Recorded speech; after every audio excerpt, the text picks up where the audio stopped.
Good afternoon. ഞാനിന്ന് എടുക്കുന്നത് cost of ക്യാപിറ്റലിൻ്റെ അകത്തുനിന്ന്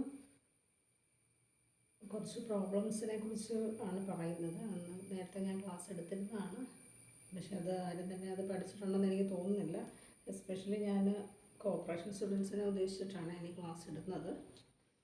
ഇതിലേക്ക് നേരെ പോവുകയാണ്, നമുക്ക് സമയമില്ലാത്തത് കൊണ്ട് നേരത്തെ തന്നെ പറഞ്ഞു പോവുകയാണ്. കോസ്റ്റ് ഓഫ് ക്യാപിറ്റൽ എന്ന് പറഞ്ഞു കഴിഞ്ഞാൽ minimum rate of return expected by share ഹോൾഡേഴ്സാണ്.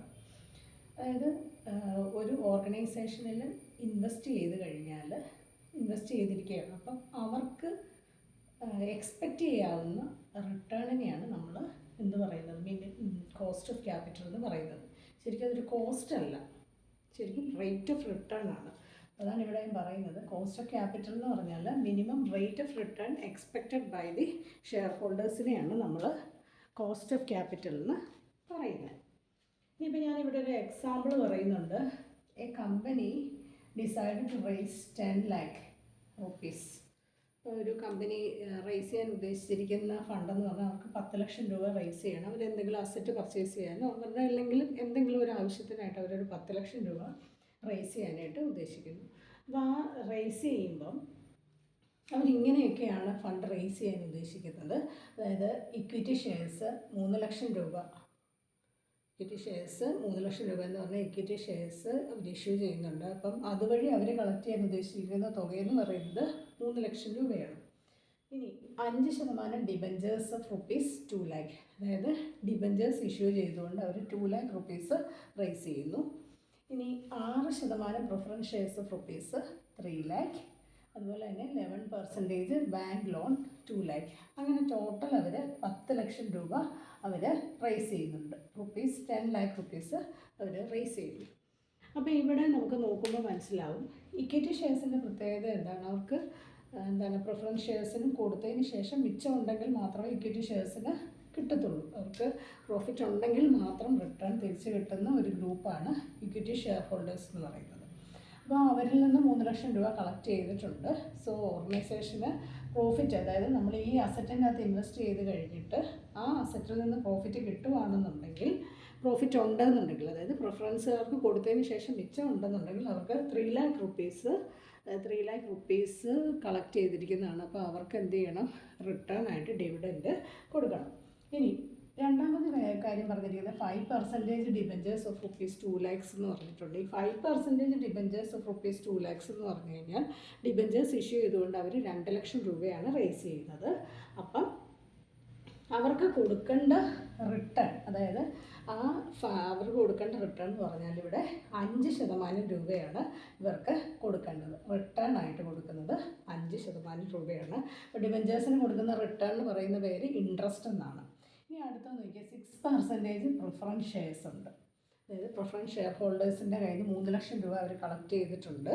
അപ്പോൾ അവർക്ക് 6% റിട്ടേൺ ഡിവിഡൻഡ് കൊടുക്കണം. ഇനി അതുപോലെ തന്നെ 11% ബാങ്ക് ലോൺ വഴി 2 ലക്ഷം രൂപ കളക്ട് ചെയ്തിട്ടുണ്ട്. അപ്പോൾ ഈ 2 ലക്ഷം രൂപ എന്ത് ചെയ്തിട്ടുണ്ട്, ലോൺ എടുത്തിട്ടുണ്ട്, ഇൻവെസ്റ്റേഴ്സ് ലോണ് കൊടുത്തിട്ടുണ്ട്. അപ്പം എന്ത് ചെയ്യണം, അവർക്ക് 11% റിട്ടേൺ കൊടുക്കണം. മനസ്സിലായല്ലോ. അപ്പം ഈ പ്രിഫറൻസ് ഷെയർസിന് കൊടുക്കുന്ന എങ്ങനെ, ഇക്വിറ്റി ഷെയർസിനെല്ലാം കൊടുത്തിട്ട് മിച്ചം ഉണ്ടെങ്കിലാണ്, പ്രിഫറൻസ് ഷെയർസിന് കൊടുത്തതിന് ശേഷം മാത്രമേ നമ്മൾ ഇക്വിറ്റി ഷെയർസിന് കൊടുക്കത്തുള്ളൂ. അപ്പോൾ ഇതിൻ്റെ അകത്ത് നമ്മൾ ഇനി ഞാൻ പറഞ്ഞു വരുന്ന കാര്യം എന്താണ് കോസ്റ്റ് ഓഫ് ക്യാപിറ്റൽ എന്നാണ് പറയുന്നത്. അപ്പോൾ ഇവിടെ ഈ 5% എന്നും ഈ 6% എന്നും 11% എന്നൊക്കെ പറയുന്നതിനെയാണ് നമ്മൾ എന്ത് പറയുന്നത്, കോസ്റ്റ് ഓഫ് ക്യാപിറ്റൽ എന്ന് പറയുന്നത്. മനസ്സിലായല്ലോ.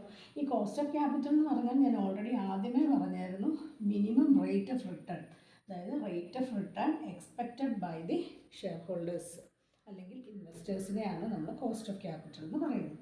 ഇനി ഇതിൻ്റെ ഒരു കണ്ടീഷൻ ഇങ്ങനെയാണ്, company cannot invest in A fund less than cost of capital. അതായത് നമ്മൾ കോസ്റ്റ് ഓഫ് ക്യാപിറ്റൽ എന്ന് പറയുന്നത് നമ്മൾ ഷെയർ ഹോൾഡേഴ്സിന് അല്ലെങ്കിൽ ഇൻവെസ്റ്റേഴ്സിന് തിരിച്ചു കൊടുക്കേണ്ടതാണ്. അപ്പോൾ ഇതിൽ കുറഞ്ഞ് പോകാൻ വരും. ഇപ്പം നമ്മൾ 5% ഡിബഞ്ചേഴ്സ് എന്ന് പറഞ്ഞാൽ ഈ 5% ഡിബഞ്ചർ ഹോൾഡേഴ്സിന് കൊടുക്കാനായിട്ടുള്ളതാണ്. അപ്പോൾ ഈ 5% താഴെയായിട്ട് എന്ത് ചെയ്യാൻ പാടില്ല, പക്ഷേ ആ താഴെയായിട്ട് നമുക്ക് പ്രോഫിറ്റ് കിട്ടരുത്. അപ്പം അതിനനുസരിച്ചുള്ള അസറ്റിൽ വേണം നമ്മൾ ഇൻവെസ്റ്റ് ചെയ്യാനായിട്ട്. അതായത് ഒരു 6% അല്ലെങ്കിൽ 5% ഡിബഞ്ചേഴ്സ് എന്ന 5% നമ്മൾ കൊടുക്കണം. അപ്പോൾ 5% താഴെയാണ് നമുക്ക് കൊടുക്കാൻ പറ്റുക എന്നുണ്ടെങ്കിൽ അങ്ങനെയല്ല നമ്മൾ ഇൻവെസ്റ്റ് ചെയ്യേണ്ട. ഒരു അസറ്റിൽ ഇൻവെസ്റ്റ് ചെയ്യുമ്പോൾ ഇത്രയും പെർസെൻറ്റേജ് നമുക്ക് അവർക്ക് റിട്ടേൺ ആയിട്ട് കൊടുക്കാൻ പറ്റുന്ന തരത്തിലുള്ള അസറ്റിൽ വേണം നമ്മൾ ഇൻവെസ്റ്റ് ചെയ്യാനായിട്ട്. ഇനി ഞാൻ അടുത്തത് പറയുന്നത് ഇത്രയുമാണ് നമ്മൾ കോസ്റ്റ് ഓഫ് ക്യാപിറ്റലിൻ്റെ ഒരു ഇൻട്രൊഡക്ഷനായിട്ട് പറയുന്നത്. കൂടുതൽ ഡീപ്പായിട്ട് പറയാനായിട്ട് സമയമില്ല. So cost of capital is minimum rate of return expected by shareholders or investors.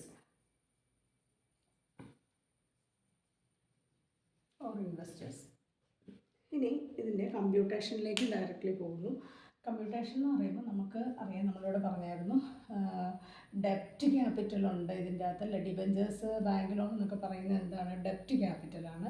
പിന്നെ ഇത് ഇക്വിറ്റി ഷെയർസ് ഇഷ്യൂ ചെയ്തുകൊണ്ട് നമ്മൾ റേസ് ചെയ്യുന്ന ഫണ്ട് നമ്മൾ ഇക്വിറ്റി ഷെയർ ക്യാപിറ്റൽ എന്നും, പ്രിഫറൻസ് ഷെയർസ് ഇഷ്യൂ ചെയ്തുകൊണ്ട് ഫണ്ട് റേസ് ചെയ്യുന്നത് നമ്മൾ പ്രിഫറൻസ് ഷെയർ ക്യാപിറ്റൽ എന്നും നമ്മൾ പറയും. ഇത് കൂടാതെ റീറ്റെയിൻഡ് ഏർണിങ്സും ഉണ്ടാകും. അതായത് ഓർഗനൈസേഷൻ്റെ പ്രോഫിറ്റിൽ നിന്ന് കുറച്ച് ശതമാനം തുക മാറ്റി വെച്ച് നമ്മൾ റേസ് ചെയ്യുന്ന ഫണ്ടിനെ നമ്മൾ എന്ത് പറയും, റീറ്റെയിൻഡ് ഏർണിങ്സ് എന്നും പറയും.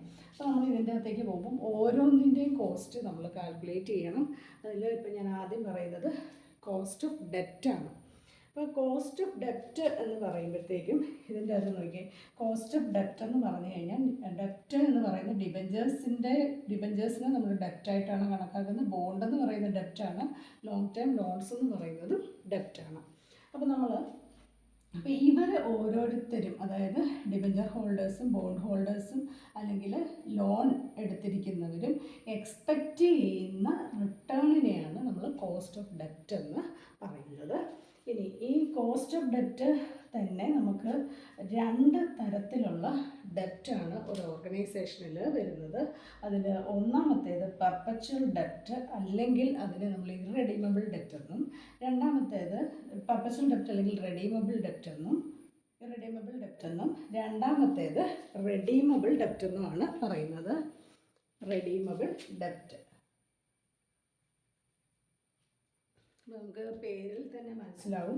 പെർപ്പച്വൽ ഡെറ്റ് അല്ലെങ്കിൽ ഇറെഡീമബിൾ ഡെറ്റ് എന്ന് പറഞ്ഞു കഴിഞ്ഞാൽ, പെർപ്പച്വൽ മീൻസ് എന്താണ്, this amount that principal amount not repayable during the life time of the project. ആ പ്രൊജക്റ്റിൻ്റെ ലൈഫ് ടൈമിൽ നമ്മൾ എന്ത് ചെയ്യണ്ട, ഈ എമൗണ്ട് റെഡീം ചെയ്യണ്ട. പറഞ്ഞ് മനസ്സിലായല്ലോ. ആകെ എന്ത് മാത്രം കൊടുത്താൽ മതി, interest is liable to pay. നമുക്ക് ഇൻട്രസ്റ്റ് മാത്രം കൃത്യമായിട്ട് കൊടുത്തുകൊണ്ടിരുന്നാൽ മതി. ആ പ്രൊജക്റ്റിൻ്റെ ലൈഫ് ടൈമിൽ, അതായത് ആസറ്റിൻ്റെ ലൈഫ് ടൈമിൽ ആ പ്രിൻസിപ്പൽ എമൗണ്ട് തിരിച്ചു കൊടുക്കേണ്ടാത്ത തരം ഡെപ്റ്റിനെ നമ്മൾ പെർപ്പച്വൽ ഡെപ്റ്റ് എന്നാണ് പറയുന്നത്. ഇനി ഇവിടെ തന്നെ കാൽക്കുലേഷനിലേക്ക് വരും. ഇൻട്രസ്റ്റ് കൃത്യമായിട്ട് നമ്മൾ കൊടുക്കണം. Interest is liable to pay. ഇനി ഇവിടെ തന്നെ ബിഫോർ ടാക്സ് കോസ്റ്റ് ഓഫ് ഡെപ്റ്റും ഉണ്ട്, ആഫ്റ്റർ ടാക്സ് കോസ്റ്റ് ഓഫ് ഡെപ്റ്റിൻ്റെ കാൽക്കുലേഷൻ ഉണ്ട്. ഇനി ബിഫോർ ടാക്സ് കോസ്റ്റ് ഓഫ് ഡെപ്റ്റ് ആണെങ്കിൽ കോസ്റ്റ് ഓഫ് ഡെപ്റ്റിനെ നമ്മൾ റെപ്രസെൻറ്റ് ചെയ്യുന്നത് KD എന്നാണ്. കോസ്റ്റ് ഓഫ് ഡെപ്റ്റിനെ നമ്മൾ റെപ്രസെൻറ്റ് ചെയ്യുന്നത് KD എന്നാണ്. കോസ്റ്റ് ഓഫ് ഡെപ്റ്റ്, കോസ്റ്റിനെ K എന്നും D ഡെപ്റ്റ് എന്നും പറയും. അപ്പോൾ കോസ്റ്റ് ഓഫ് ഡെപ്റ്റ് ബിഫോർ ടാക്സ് ആണെങ്കിൽ അതിൻ്റെ ഇക്വേഷൻ ഇങ്ങനെയാണ്, R/D × 100 എന്നാണ്. അപ്പോൾ R എന്ന് പറഞ്ഞാൽ റേറ്റ് ഓഫ് ഇൻട്രസ്റ്റ്. അതായത് ഇപ്പോൾ ഞാൻ പറഞ്ഞു ഈ ഡിബഞ്ചേഴ്സ് എന്ന് പറഞ്ഞാൽ അവിടെ 5% ഡിബഞ്ചേഴ്സ് എന്നൊരു എക്സാമ്പിൾ പറഞ്ഞിട്ടുണ്ട്. അതിൽ 5% എന്ന് പറയുന്നതാണ് എന്ത് പറയുന്നത്, ഇൻട്രസ്റ്റ്, റേറ്റ് ഓഫ് ഇൻട്രസ്റ്റ് എന്ന് പറയുന്നത്. ഈ D എന്ന് പറഞ്ഞു കഴിഞ്ഞാൽ നെറ്റ് പ്രൊസീഡ്സ് ആണ്. നെറ്റ് പ്രൊസീഡ്സ് എന്ന് പറഞ്ഞാൽ ഇതാണ്, അതായത് നമ്മൾ ഇഷ്യൂ പ്രൈസ് നമ്മൾ പാറിൽ ഇഷ്യൂ ചെയ്യാം, അല്ലെങ്കിൽ പ്രീമിയത്തിൽ അല്ലെങ്കിൽ ഡിസ്കൗണ്ടിൽ ഇഷ്യൂ ചെയ്യാം. അതുകൂടാതെ ഫ്ലോട്ടേഷൻ കോസ്റ്റും കൂടെ വരുന്നതിനെയാണ് നമ്മൾ എന്ത് പറയുന്നത്, നെറ്റ് പ്രൊസീഡ്സ് എന്ന് പറയുന്നത്. അപ്പോൾ നമ്മൾ നെറ്റ് പ്രൊസീഡ്സ് കാൽക്കുലേറ്റ് ചെയ്യുമ്പോഴത്തേക്കും ഇഷ്യൂ പ്രൈസ് പ്ലസ് പ്രീമിയം ആണെങ്കിൽ നമ്മൾ ആഡ് ചെയ്യും, അതിൽ നിന്ന് നമ്മൾ ഫ്ലോട്ടേഷൻ കോസ്റ്റ് കുറയ്ക്കും. ഇനി ഡിസ്കൗണ്ടിലാണ് ഇഷ്യൂ ചെയ്യുന്നതെങ്കിൽ എന്താണ്, ഇഷ്യൂ പ്രൈസിൻ്റെ കൂട്ടത്തിൽ ഇഷ്യൂ പ്രൈസിൽ നിന്നും നമ്മൾ ഡിസ്കൗണ്ട് കുറച്ചിട്ട് നമ്മുടെ ഫ്ലോട്ടേഷൻ കോസ്റ്റ് ഉണ്ടെങ്കിൽ അതും കൂടെ കുറയ്ക്കും. അപ്പോൾ അതിനെയാണ് നമ്മൾ നെറ്റ് പ്രൊസീഡ്സ് എന്ന് പറയുന്നത്. അപ്പോൾ നമ്മുടെ ഇക്വേഷൻ ബിഫോർ ടാക്സ് ആണെങ്കിൽ KD/BT എന്ന് കൊടുത്തിട്ടുണ്ട്. ബിഫോർ ടാക്സ് എന്നാണ് ഞാൻ ഉദ്ദേശിച്ചിരിക്കുന്നത്. R/D × 100. ഇനി രണ്ടാമത്തേത് KD ആഫ്റ്റർ ടാക്സ്. AT എന്ന് പറയുന്നത് ആഫ്റ്റർ ടാക്സ് ആണ്. ആഫ്റ്റർ ടാക്സ് ആണെങ്കിൽ നമ്മുടെ ഇതേ ഇക്വേഷൻ ഇതിൻ്റെ അകത്തേക്ക് കുറച്ച് മാറ്റങ്ങൾ വരുത്തുകയാണ് ഇതിൻ്റെ അത് ചെയ്യുന്നത്. I × 1 - T എന്ന് വരും. I × 1 - T എന്നൊരു ഇക്വേഷനാണ് നമുക്ക് വരുന്നത്. R × 1 - T/D എന്നാണ് ഇക്വേഷൻ്റെ അകത്ത് വരുന്നത്. ഇവിടെ നമ്മൾ ബിഫോർ ടാക്സ് ആണെങ്കിൽ R/D × 100. R എന്ന് പറഞ്ഞ റേറ്റ് ഓഫ് ഇൻട്രസ്റ്റും D നെറ്റ് പ്രൊസീഡ്സും. ഇനി ആഫ്റ്റർ ടാക്സ് ആണെങ്കിൽ ഒരു ചെറിയ വ്യത്യാസമേ ഉള്ളൂ. ഈ ഇക്വേഷൻ്റെ അകത്ത് ആറിൻ്റെ കൂടെ 1 - T കൂടെ ചെയ്യണം. ഇവിടെ T എന്ന് പറഞ്ഞു കഴിഞ്ഞാൽ ടാക്സ് റേറ്റ് ആണ്.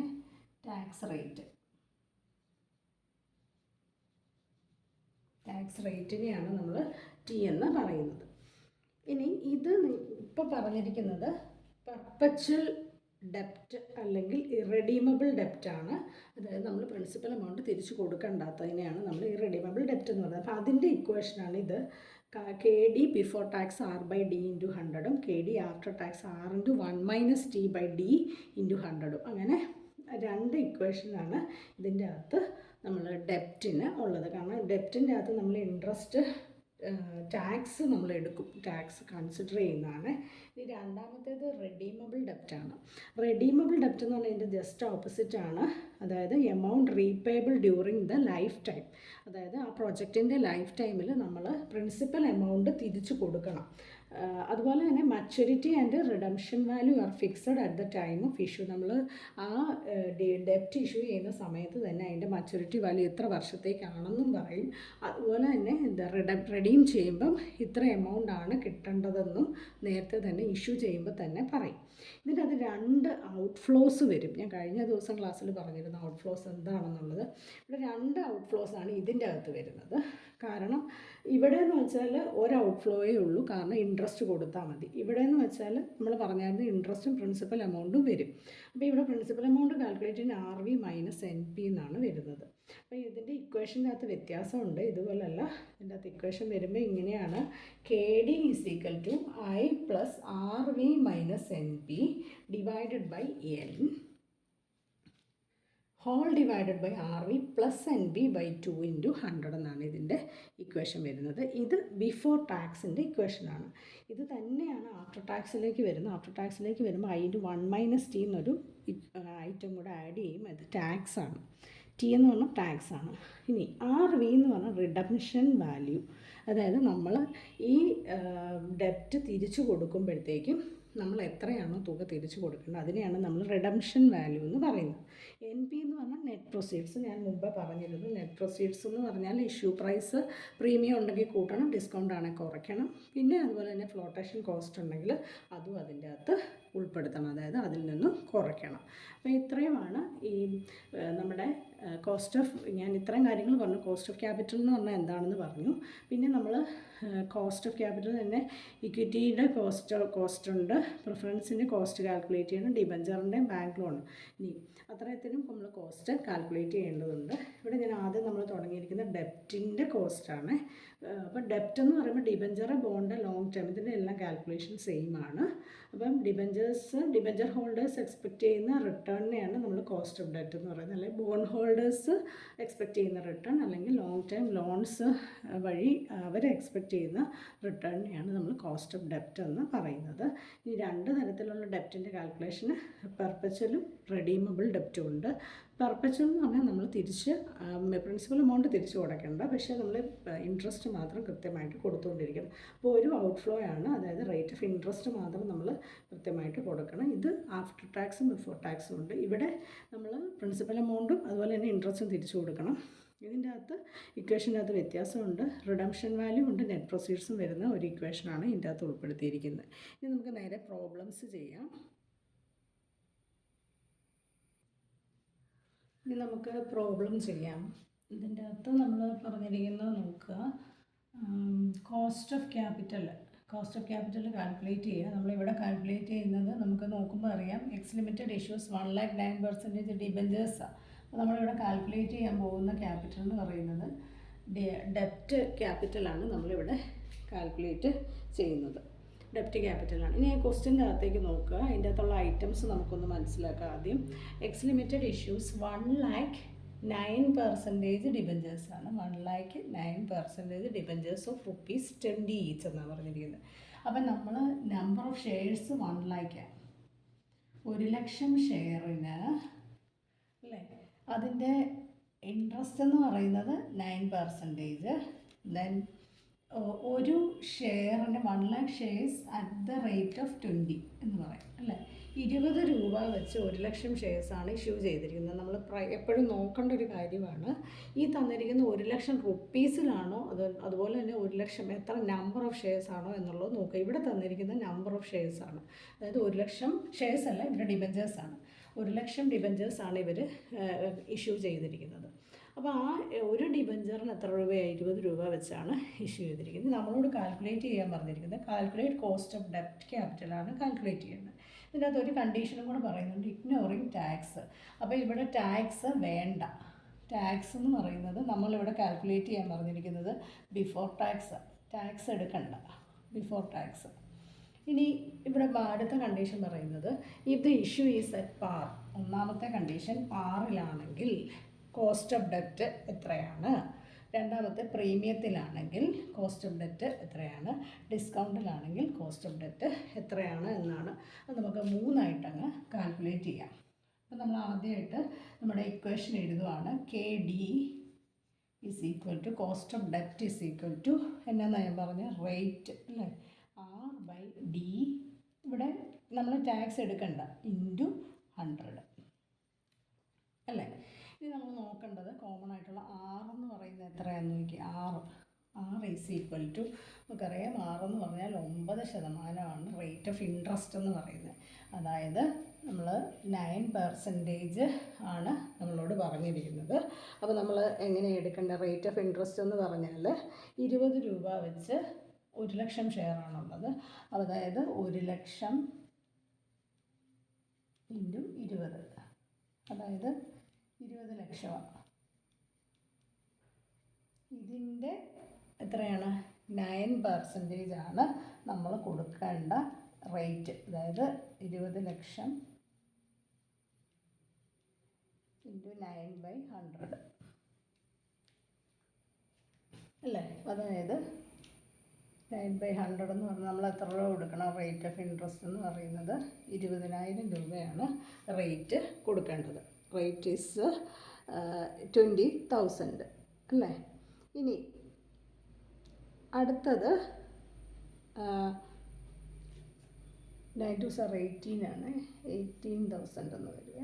18,000 20,000 ഇൻറ്റു 9% എന്ന് പറയുമ്പോൾ 18,000. ഇനി നമ്മൾ ചെയ്യേണ്ട ഇതാണ്, നമ്മൾ ആദ്യത്തെ കണ്ടീഷനിലേക്ക് പോവുക. അറ്റ് പാർ എന്ന് പറയുമ്പോൾ അവിടെ ഡിസ്കൗണ്ടും പ്രീമിയവും വരത്തില്ല. അപ്പോൾ നമ്മൾ കേസ് 1 നമ്മൾ ചെയ്യാം. അറ്റ് പാർ ആകുമ്പോൾ നമ്മുടെ equation KD is equal to R/D into 100 ആണ്. ഇനി നമുക്ക് R കിട്ടി. ഇനി ഈ കേസിൽ D എത്രയാണെന്ന് നോക്കി. D ഇസ് ഈക്വൽ ടു എത്രയാണ്? നമ്മൾ D എന്ന് പറഞ്ഞാൽ നെറ്റ് പ്രൊസീഡ്സ് ആണ്. അതായത് നെറ്റ് പ്രൊസീഡ്സ് എന്ന് പറഞ്ഞാൽ 1,00,000 ഷെയർ 1,00,000 ഷെയറാണ് ഇഷ്യൂ ചെയ്യുന്നത്. അത് 20 രൂപ വെച്ച്, അതായത് 1,00,000 into 20 that is equal to 20 lakh. അപ്പോൾ ഇതിൻ്റെ അകത്ത് പ്രീമിയം ഇല്ല, ഡിസ്കൗണ്ടും ഇല്ല. അപ്പോൾ നമ്മൾ അതേ വാല്യൂ തന്നെ നമ്മൾ എടുത്താൽ മതി. R ഈസ് ഈക്വൽ ടു എന്ന് പറഞ്ഞാൽ 1 2 3 4 ഡിവൈഡഡ് ബൈ 20 lakh ഇൻറ്റു 100. അപ്പോൾ പാറിലാണെങ്കിൽ നമ്മുടെ റേറ്റ് ഓഫ് ഇൻട്രസ്റ്റ് നമ്മളിവിടെ കാൽക്കുലേറ്റ് ചെയ്തു. 1,80,000 ആണ് rate of interest. Then D എന്ന് പറഞ്ഞാൽ നെറ്റ് പ്രൊസീഡ്സ് ആണ്. ഇത് പാറിലും പ്രീമിയത്തിലും അല്ലാത്തത് കൊണ്ട് നമ്മൾ എത്ര ഷെയർ ആണോ എത്ര രൂപ വെച്ചാണോ എന്നുള്ള കാൽക്കുലേഷനാണ് ഇവിടെ വരുന്നത്. അപ്പോൾ അത് 20 lakh ആണ്. അപ്പോൾ നമുക്ക് ആൻസർ വരുമ്പം ഇസ് ഈക്വൽ ടു 9. നമ്മൾ ഇൻറ്റു 100 ചെയ്തുകൊണ്ട് അറ്റ് പാറിലാണെങ്കിൽ 9% ആണ് കോസ്റ്റ് ഓഫ് ക്യാപിറ്റൽ എന്ന് പറയുന്നത്. അതായത് ഇത്ര എമൗണ്ടാണ് നമ്മൾ എന്ത് ചെയ്യേണ്ടത്, അവർക്ക് തിരിച്ച് കൊടുക്കേണ്ടത്. ഇനി രണ്ടാമത്തേത്, ഇതാണ് കോസ്റ്റ് ഓഫ് ക്യാപിറ്റൽ എന്ന് പറയുന്നത്. ഇനി പ്രീമിയത്തിലാണെങ്കിൽ എങ്ങനെയാണെന്ന് നോക്കാം. അറ്റ് പ്രീമിയം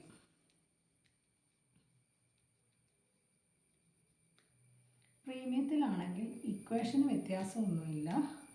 R/D ഇൻറ്റു 100 എന്ന് തന്നെയാണ് ഇക്വേഷൻ. അതിൻ്റെ അകത്ത് വ്യത്യാസമൊന്നുമില്ല. ഇനി ഇവിടെ റേറ്റ് ആറിൻ്റെ അകത്തും വ്യത്യാസമൊന്നുമില്ല. കാരണം നമുക്കറിയാം 9% ഈ 9% ഡിബഞ്ചേഴ്സിൻ്റെ ഇൻട്രസ്റ്റ് എന്ന് പറയുന്നത് 9%. അതായത് 1,80,000 തന്നെയാണ്. ദെൻ ഡി എന്ന് പറയുന്നത് നമ്മളോട് പറഞ്ഞിട്ടുണ്ട് ഇത് പ്രീമിയത്തിലാണ് ഇഷ്യൂ ചെയ്തിരിക്കുന്നത്. അപ്പോൾ നമ്മുടെ പ്രീമിയത്തിലാകുമ്പോഴത്തേക്കും ഡി എന്ന് പറയുന്നത് ഇങ്ങനെയാണ് കാൽക്കുലേറ്റ് ചെയ്യുന്നത്. 20 ലക്ഷമാണല്ലോ. 20 ലക്ഷത്തിൻ്റെ അകത്ത് എന്തോടെ വരും, പ്രീമിയം ആകുമ്പോഴത്തേക്കും 20 ലക്ഷം ഇൻറ്റു 10% ആണ് premium. That is equal to 2 lakh. അപ്പോൾ നമ്മൾ ഈ ഡിബഞ്ചർ ഇഷ്യൂ ചെയ്യുമ്പോഴത്തേക്കും നമ്മൾ എത്ര രൂപ കൂടെ വരും, പ്രീമിയം എമൗണ്ട് ആയത് പ്രീമിയം. അതായത് ഇപ്പോൾ നമുക്ക് ഡി ഈസ് ഈക്വൽ ടു എന്ന് പറഞ്ഞാൽ ഇത് രണ്ടും കൂടെ കൂട്ടുക. 20 lakh പ്ലസ്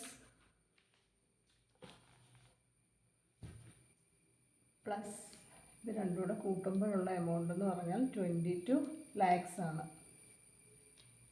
അപ്പോൾ നമ്മുടെ ഇവിടെ വരുമ്പോൾ നമ്മുടെ നെറ്റ് പ്രൊസീഡ് എന്ന് പറഞ്ഞാൽ 22 lakh എന്ന് വരും. മനസ്സിലായല്ലോ, 22 lakh എന്നാണ് വരുന്നത്. Therefore നമ്മൾ 22 lakh ആകുമ്പോഴത്തേക്ക് നമ്മൾ ഇനി ഇക്വേഷൻ്റെ അകത്തേക്ക് ഇട്ടാൽ മതി. 6 എന്ന് പറഞ്ഞാൽ വ്യത്യാസം വരുന്ന 1,80,000 ഡിവൈഡഡ് ബൈ 22 lakh ഇൻറ്റു 100 ഇടാനായിട്ട് മറക്കരുത്. 100 ഇടണം. നമ്മൾ കാൽക്കുലേറ്റ് ചെയ്യുമ്പോൾ 4 zeros അങ്ങ് പോകും, 0 പോകും. ദാറ്റ് ഈസ് ഇതിൻ്റെ ആൻസർ വരുന്ന ഇത്രയുമാണ്. അതായത് പ്രീമിയത്തിൽ ഇഷ്യൂ ചെയ്യുമ്പോൾ നമുക്ക് ഇൻട്രസ്റ്റിന് വ്യത്യാസം വരുന്നില്ല, ഡിബഞ്ചറിൻ്റെ ഇൻട്രസ്റ്റിന് വ്യത്യാസമില്ല. പക്ഷേ പ്രീമിയം ആകുമ്പോഴത്തേക്കും നമ്മൾ ഇഷ്യൂ ചെയ്യുന്ന ഇഷ്യൂ പ്രൈസിൻ്റെ 10% ഇവിടെ പ്രീമിയം കാൽക്കുലേറ്റ് ചെയ്യുക. പ്രീമിയം കൂടെ നമ്മൾ ഇതിൻ്റെ അകത്ത് ആഡ് ചെയ്തപ്പോഴാണ് നമുക്ക് 22 lakh കിട്ടിയത്. അപ്പോൾ ഇതിൻ്റെ ആൻസർ വരുമ്പോഴത്തേക്കും 8.18% എന്ന് വരും. 8.18% എന്നാണ് വരുന്നത്. അപ്പോൾ ഇത് നമ്മുടെ പ്രീമിയത്തിലുള്ള കേസാണ്. ഇനി അടുത്തത് വരുന്നത് ഡിസ്കൗണ്ടിൽ ഇഷ്യൂ ചെയ്യാൻ പറഞ്ഞിട്ടുണ്ട്. ഡിസ്കൗണ്ടിൽ ഇഷ്യൂ ചെയ്തെങ്കിലുള്ള കോസ്റ്റ് എങ്ങനെയാണ് കാൽക്കുലേറ്റ് ചെയ്യേണ്ടത്. ഇതുപോലെ തന്നെയാണ്, വ്യത്യാസം ഒന്നേ ഉള്ളൂ. നമ്മൾ പാറിൻ്റെ അകത്താണെങ്കിൽ ഒന്നും ആഡ് ചെയ്യാനായിട്ടില്ല. ഡിസ്കൗണ്ടിലും പ്രീമിയത്തിൻ്റെ അകത്ത് നമ്മൾ ഇഷ്യൂ പ്രൈസിൻ്റെ 10% കൂട്ടി. ഇവിടെ ചെയ്യുമ്പോൾ എന്തായിരിക്കും വ്യത്യാസം, ഇവിടെ പറയുന്നുണ്ട് പ്രീമിയം 5% പറയുന്നത്. So KD is equal to R/D. ഇക്വേഷന് വ്യത്യാസമൊന്നുമില്ല. പിന്നെ നമ്മൾ ടാക്സ് കൺസിഡർ ചെയ്യേണ്ടെന്നും പറയുന്നുണ്ട്. സോ നമ്മുടെ ഇവിടെ ഇക്വേഷൻ്റെ അകത്ത് R ഈസ് ഈക്വൽ ടു 1,80,000 ആണ്. അതിന് വ്യത്യാസമൊന്നുമില്ല. D ഈസ് ഈക്വൽ ടു എന്ന് പറയുന്നത് എത്ര വരും, ഇത് പ്രീമിയത്തിൻ്റെ കേസാണ്. ഇനി ഡിസ്കൗണ്ടിൻ്റെ കേസിൽ നമ്മൾ D ഈസ് ഈക്വൽ ടു, ഇത് പാറ്, ഇത് പ്രീമിയം. ഇത് കാൽക്കുലേഷനാണ്, നിങ്ങൾക്ക് മനസ്സിലാകാൻ വേണ്ടിയിട്ടാണ്. 20 lakhൻ്റെ ഇൻറ്റു 5% ആണ് പ്രീമിയം പറഞ്ഞിരിക്കുന്നത്. 5 നമ്മളത് വെട്ടി കഴിയുമ്പോൾ 5 2s are 10, 1 lakh. പ്രീമിയത്തിലാണെങ്കിൽ നമ്മൾ ഡിസ്കൗണ്ടിലാണെങ്കിൽ 5% ആണ്. അപ്പോൾ 5% എന്ന് പറയുമ്പം 1 lakh ആണ് അതിൻ്റെ ഡിസ്കൗണ്ട് വരുന്നത്. സോ ഇവിടെ വരുന്നത് 1 lakh എന്ന് വരും. Therefore KD is equal to 1,80,000 divided by 1 lakh into 100 എന്ന് ചെയ്യും. അപ്പോൾ നമുക്ക് ഇതിൻ്റെ ആൻസർ വരുന്ന ഡിസ്കൗണ്ടിലാണെങ്കിൽ നമുക്ക് കിട്ടുന്നത് ഇതാണ്. 9.47% എന്ന് വരും. ഇത് കാൽക്കുലേറ്റ് ചെയ്യണം നിങ്ങൾ.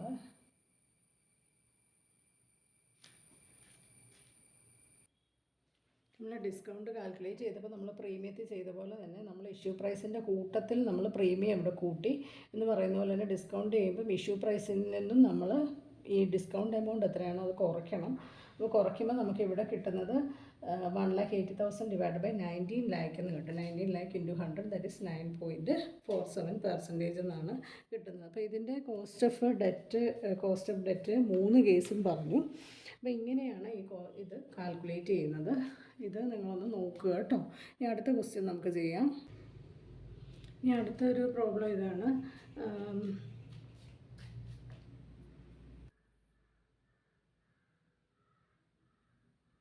പിന്നെ അടുത്ത ക്വസ്റ്റ്യൻ ഇങ്ങനെയാണ്. P limited issued 12% debentures of ₹5 lakh at par, ഒരെണ്ണം. ഇത് ഒരു കേസ്. രണ്ടാമത്തെ കേസ് എന്ന് പറഞ്ഞാൽ ക്യൂ ലിമിറ്റഡ് എന്ന് പറയുന്ന company 12% debentures of ₹5 lakh at പ്രീമിയത്തിലാണ് രണ്ടാമത്തെ കേസ്. മൂന്നാമത്തേതും വേറൊരു കമ്പനി ഇഷ്യൂ ചെയ്തിരിക്കുന്നത് 5 ലക്ഷം രൂപ തന്നെയാണ് ഡിബഞ്ചർ, ഡിസ്കൗണ്ട് 10%. നാലാമത്തേതിനകത്ത് കൂടുതൽ കണ്ടീഷൻസ് പറയുന്നുണ്ട്. അതായത് എസ് ലിമിറ്റഡ് 12% ഡിബഞ്ചേഴ്സാണ്, 5 ലക്ഷം രൂപയാണ് അവർ റേസ് ചെയ്തത്.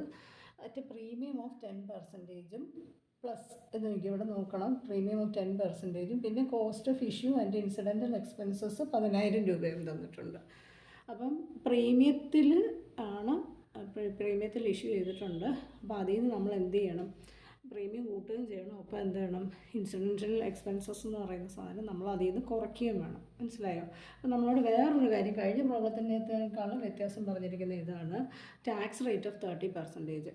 നമ്മൾ മുമ്പത്തെ പ്രോബ്ലത്തിൻ്റെ അകത്ത് ടാക്സ് റേറ്റ് ഇല്ലാത്ത കേസാണ്, ഇഗ്നോർ ചെയ്തേക്കാനാണ് പറഞ്ഞത്. ഈ കേസിൻ്റെ അകത്ത് ടാക്സ് റേറ്റ് ഉൾപ്പെടുത്തി കഴിഞ്ഞാൽ കാസ്റ്റ് ഓഫ് ഡെപ്റ്റ് ക്യാപിറ്റൽ എങ്ങനെയാണ് കാൽക്കുലേറ്റ് ചെയ്യുന്നതെന്നാണ് നമ്മൾ നോക്കുന്നത്. ഓക്കെ, അപ്പോൾ നമ്മൾ നമ്മുടെ ഇക്വേഷൻ എന്താണെന്ന് ആദ്യം ഓർക്കുക. ആൻസർ നോക്കി. KD ആണ് ഇസ് ഈക്വൽ ടു എന്തായിരുന്നു? R into 1 - T by R/D അല്ലേ? 200 ആയിരുന്നു. അപ്പോൾ ആദ്യത്തെ കേസിൽ പാറിലാണ്. അപ്പോൾ ഒന്നും ആഡ് ചെയ്യാനും കുറയ്ക്കാനായിട്ടും ഒന്നും നമുക്കില്ല. അപ്പോൾ നമ്മൾ പാറിലാണെങ്കിൽ നമ്മുടെ ആദ്യം കണ്ടുപിടിക്കേണ്ട R കണ്ടുപിടിക്കണം. R is equal to R നോക്കിയേ, 12% ഡിബഞ്ചേഴ്സ് ഓഫ് ₹5 lakh ആണ്. അതായത് അപ്പോൾ നമ്മൾ R എങ്ങനെ കണ്ടുപിടിക്കുന്നത്? 5 lakh ഇൻറ്റു 12% ആണ്. ഇത് 12% ചെയ്യുമ്പോൾ നമുക്ക് എത്ര കിട്ടും? 5 to 60,000 എന്ന് കിട്ടും. 6. ഇനി D എന്ന് പറയുന്നത് നെറ്റ് പ്രൊസീഡ്സാണ്. നെറ്റ് പ്രൊസീഡ്സ് എന്ന് പറഞ്ഞാൽ എന്താണ്? ഇവിടെ നമ്മൾ പിന്നെ പാറിലല്ലേ, അപ്പോൾ നമ്മുടെ നെറ്റ് പ്രൊസീഡ്സ് എന്ന് പറഞ്ഞാൽ ഇഷ്യൂ പ്രൈസ് തന്നെയാണ്. അതിൻ്റെ അകത്തൊന്നും കൂട്ടാനായിട്ടില്ല. Therefore KD is equal to, ഈ T എത്ര? T ഈസ് ഈക്വൽ ടു ഇവിടെ പറയുന്നുണ്ട് എത്ര? 30% എന്നാണ് പറയുന്നത്. 13% എന്ന് പറഞ്ഞാൽ നമുക്ക് 30/100 എന്ന് എഴുതാമല്ലോ. That is equal to 0.3, 30%. ഇനി അടുത്ത നോക്കി. ഇനി അടുത്തത് നമ്മൾ ഇതിൻ്റെ അകത്തേക്ക് ഇക്വേഷൻ്റെ അകത്ത് സബ്സ്റ്റിറ്റ്യൂട്ട് ചെയ്യാം. 60,000 ഡിവൈഡഡ് ബൈ 5 lakh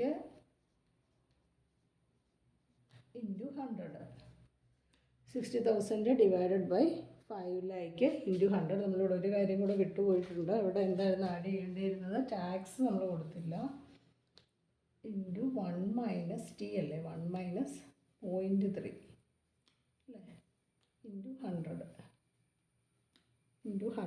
ഇങ്ങനെയാണ് നമ്മുടെ വരുന്നത്. 0.3 ഇൻറ്റു 100. അപ്പം നമ്മൾ സബ്സ്റ്റിറ്റ്യൂട്ട് ചെയ്യുമ്പോൾ പോയി. ഇനി 60 ഇൻറ്റു 1 - 3 എന്ന് പറഞ്ഞാൽ 1 - 3 എന്ന് പറഞ്ഞാൽ എത്രയാണ്? 0.7/5. ഇവിടെ ആൻസർ വരുന്നത് എത്രയുമാണ്? 8.4% എന്ന് വരും. 8.4%. എല്ലാവരും ഞാൻ പ്രോബ്ലം ചെയ്തിടുന്നുണ്ട്.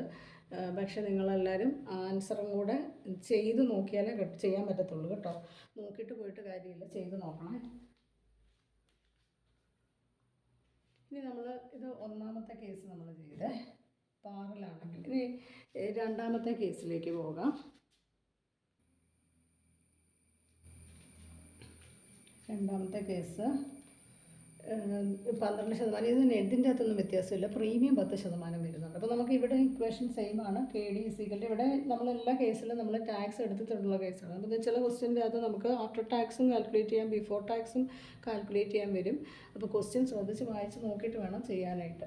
R/D 1 - T എഴുതാൻ മറക്കരുത്, × 100. അതിൻ്റെ അകത്ത് വ്യത്യാസമൊന്നുമില്ല. ഇവിടെ നമ്മൾ R = ഇതിൻ്റെ അകത്ത് വ്യത്യാസമൊന്നുമില്ല. 5 ലക്ഷത്തിൻ്റെ 12% എന്ന് പറഞ്ഞു കഴിഞ്ഞാൽ നമ്മൾ മുമ്പത്തെ പ്രോബ്ലത്തിലെ പോലെ, മുമ്പത്തെ കേസ് പോലെ തന്നെ 60,000 രൂപയാണ്. Rന് വ്യത്യാസമില്ല. അതായത് 5 lakh × 12/100 ആണ്. ദെൻ D = ഇവിടെ വ്യത്യാസമുണ്ട്.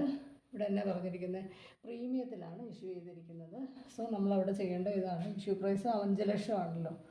5 ലക്ഷത്തിൻ്റെ 10% കാൽക്കുലേറ്റ് ചെയ്യുക. 10/100 കാൽക്കുലേറ്റ് ചെയ്യുമ്പോൾ നമുക്ക് 50,000 രൂപ കിട്ടും. അപ്പോൾ ഇത് രണ്ടും കൂടെ കൂട്ടണം. മനസ്സിലായല്ലോ? നമ്മൾ മുമ്പേ പറഞ്ഞായിരുന്നു. ഈ 5 lakhൻ്റെ കൂട്ടത്തിൽ നമ്മൾ 50,000 രൂപ കൂട്ടണം. അതായത് 10% പ്രീമിയമായത്. ഈ പ്രീമിയം നമ്മൾ ഇതിൻ്റെ കൂടെ കൂട്ടും. പ്രീമിയം നമ്മൾ കൂട്ടും. അപ്പോൾ നമുക്കിവിടെ 5,50,000 രൂപയെന്ന് വരും. അപ്പോൾ ഇത് ഡിയും കിട്ടി.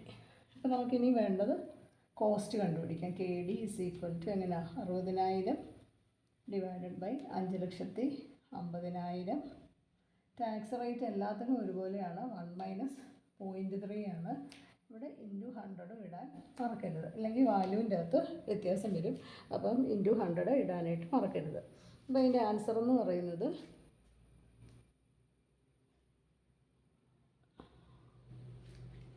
ആൻസർ 7.64% എന്ന് വരും. 7.64% എന്ന് വരും. ഇത് സെക്കൻഡ് കേസ്.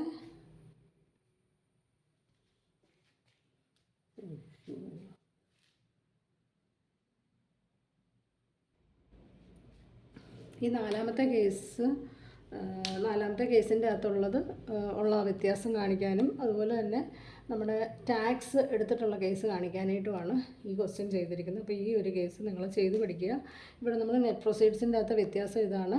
എന്നായിരുന്നു നെറ്റ് പ്രൊസീഡ്സ് എന്ന് പറയുമ്പോൾ അവസാനത്തേത് പ്രീമിയത്തിൽ ഇഷ്യൂ ചെയ്തു. പക്ഷേ അവിടെ കോസ്റ്റ് ആൻഡ് ഇൻസിഡൻറ്റ് എക്സ്പെൻസ് 10,000 ഉണ്ടായിരുന്നു. 10,000 നമ്മൾ കുറച്ചു. അപ്പോൾ കുറച്ചിട്ട് നമുക്ക് കിട്ടിയ തുകയാണ് ഇത്. ഓക്കെ. പിന്നെ ഈ കേസ് എന്ന് പറഞ്ഞാൽ 2 കൺസിഡറേഷൻ ഉണ്ട്. ഒന്ന് ടാക്സ്, അതായത് ആഫ്റ്റർ ടാക്സും അതുപോലെ തന്നെ ഈ 10,000 എക്സ്പെൻസസിൻ്റെ അഡ്ജസ്റ്റ്മെൻറ്റൂടെ കാണിക്കാൻ വേണ്ടിയുള്ള പ്രോബ്ലമാണിത്. അപ്പോൾ ഇതിൻ്റെ അകത്ത് പർപ്പസൽ ഡിബെഞ്ചേഴ്സിൻ്റെ കേസ് എന്ന് പറഞ്ഞാൽ നമ്മൾ ഇറെഡീമബിൾ ആണ്.